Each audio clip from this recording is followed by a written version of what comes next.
Ah, I'm an Easter flower. Hello everyone. It's time for our special Easter episode. Do you like my makeshift Easter bonnet here? Look at those little yellow flowers. We found them in our garden. I think they almost look like they're growing out of my hat. Wow. I'm sure you could probably do much better though.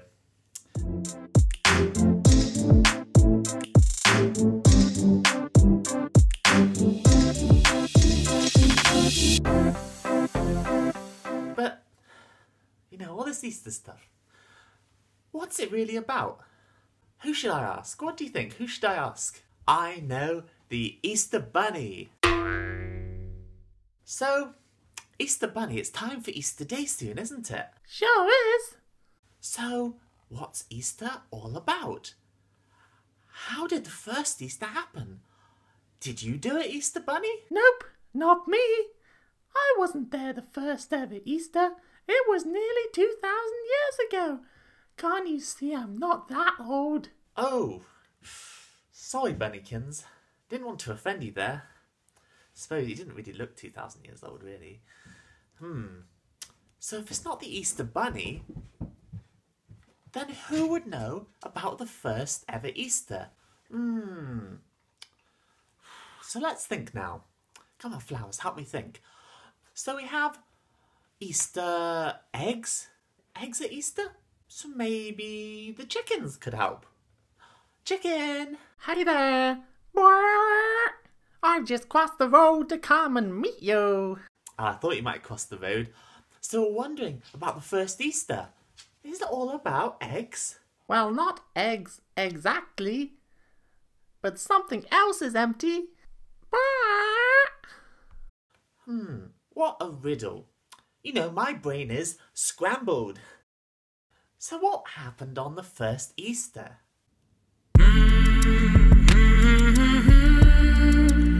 Oh, okay, the Bible.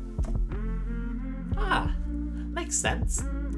Let me just have a bit of a read.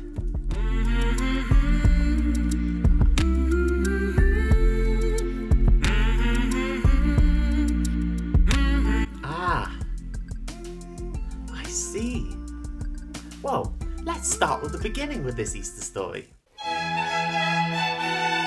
We begin on Palm Sunday. Not that kind of palm. Palm Leaf Sunday, when Jesus rode into Jerusalem on a baby donkey. We had that one last week, but here's a great little video made by someone in Year 6 in Hereford to remind us using, wait for it, Playmobil. I love Playmobil, don't you? Especially the animals, they're so cute. As they approached Jerusalem and came to Bethphage and Bethany at the Mount of Olives, Jesus sent 2 of his disciples, saying to them, "Go to the village ahead of you, and just as you enter it, you will find a colt tied there, which no one has ever ridden.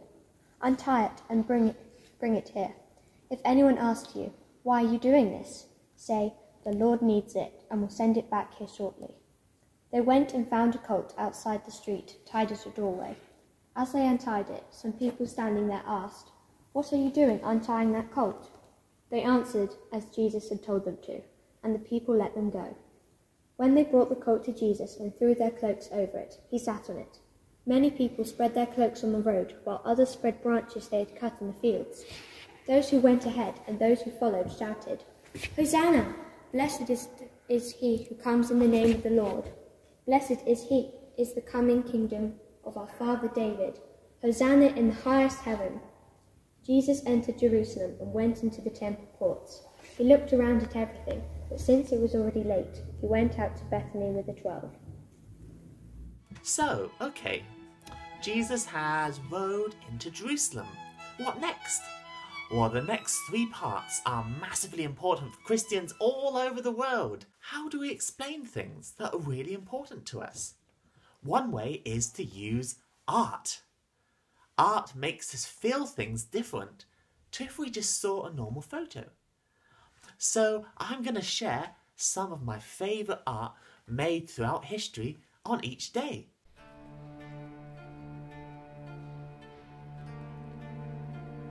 So to start with, it's the Last Supper.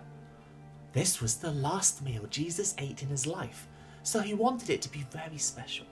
He ate it with his best friends. And he said that his love for them was so much that he would give his life for them. Can you imagine having dinner with Jesus?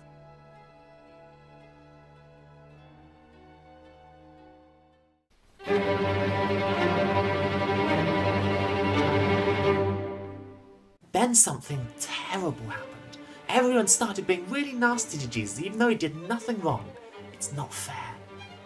All his friends left him on his own, apart from some brave women who are some of Jesus' most loyal friends. People were so angry at Jesus that they put him on a cross. And so Jesus' life came to an end. His friends were so upset. But all along, Jesus knew what he was doing. And he did all of this. Why? Because he loved us so much. Can you imagine seeing Jesus on the cross?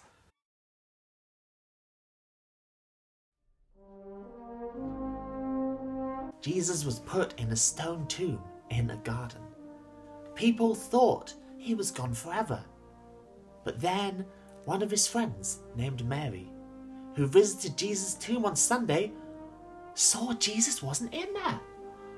She was so sad and cried loads because she thought he was lost. But then a man came to her and talked to her. Her eyes were filled with tears so she couldn't see him properly. But then this man said, "Mary."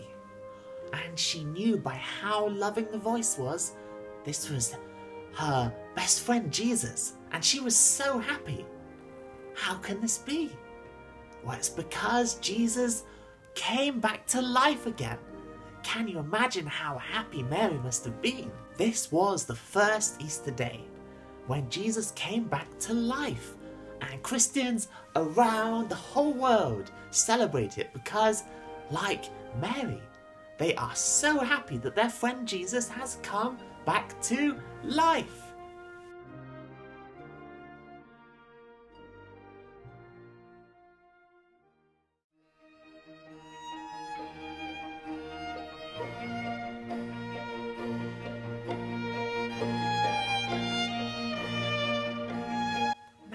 Let me show you something I've made. An Easter garden.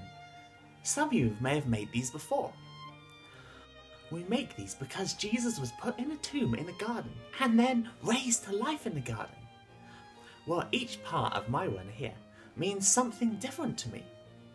Here's a palm tree, like the palms people waved at Jesus when they were so happy he was coming to Jerusalem.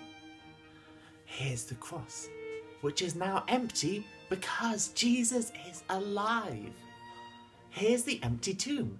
The stone is rolled away because Jesus isn't in there anymore. Here's a blue hyacinth flower. It looks a bit like grapes. This is because Jesus said he wants us all to be connected to him and to each other like branches on a grapevine. Here's some rosemary because I love the smell of it. Its beautiful smell reminds me of the beautiful story of Jesus at Easter. And it's rosemary. It has the name Mary in it, as the first person to see Jesus live was his friend Mary. Here are some bright dandelions. They remind me of the rising sun. Just like the sunrise brings light to a dark night, Jesus' rising makes the whole world bright. And finally, here's a butterfly I made out of a leaf. That's because a caterpillar, when it goes into a chrysalis to transform, looks a bit like it's not alive anymore, in a tomb. But then soon it breaks forth as a wonderful butterfly. That's like what Jesus did. And so my Easter garden gives me loads of hope that if Jesus is alive, it means he can be close to me in the good and the bad times and keep me going, even when I feel most sad. I think that's worth celebrating. Oh, hello. Just like a spring lamb. Have you ever seen a spring lamb bouncing?